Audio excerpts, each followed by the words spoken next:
Back to the book. Gwynn says Alpha Company's column order integrity had been good until 2 prisoners were captured, and everything came to a sudden halt. When I arrived, Sugini's was interrogating the 2. They were in mint condition. New weapons, grenades, new gear, but both were feverish, terrified, and shaking. None of us in company headquarters had seen a live North Vietnamese up close. These were not the last we would see this day. We gave them water and advised the battalion headquarters. So all of a sudden they got a couple of prisoners. Little scary to me when the prisoners that we take have brand new weapons, new grenades, new gear. I mean, we at least know that they're fresh. Maybe they're not combat hardened, but we know that they've got some good, they're well supplied, which is a scary thing in this type of war. So this is kind of where, looking back, hindsight, of course, being 2020, this is an error or a mistake that gets made right now. And of course, mistakes happen all the time, and they don't get capitalized on by the enemy. Sometimes by luck, sometimes by skill of the enemy. This is one of those mistakes that it gets capitalized. Again, whether it's by luck or plan, probably by luck. Maybe it's a little bit of both. You wouldn't think much of it if things didn't go the way they did. You know, Leif and I used to have this conversation a lot. I mean, you don't know when things are going to go wrong.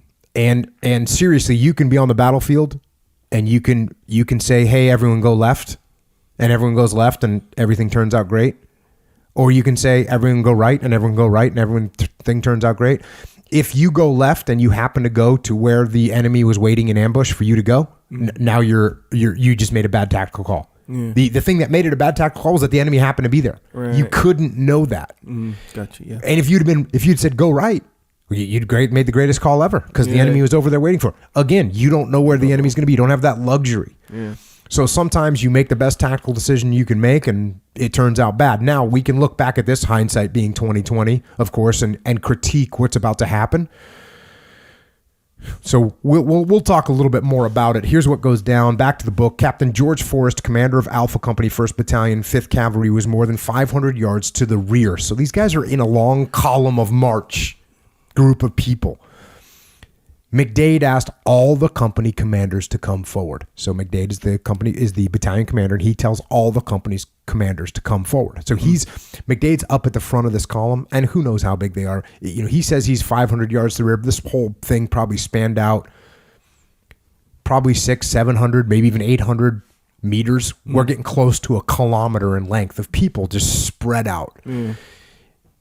Just so everyone understands, it's hard to control 40 guys in a line of march with any kind of control that's spread out over 200 meters. That's challenging. You get 500, 600 guys spread out over almost a kilometer. We have a serious command and control issue.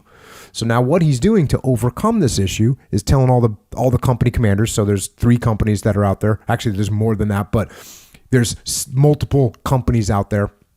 He tells all the company commanders, hey, come to my position at the front of this thing so we can talk about what's happening. Back to the book. Captain Fesmeyer, the Charlie Company commander, was also moving up the column toward McDade's position.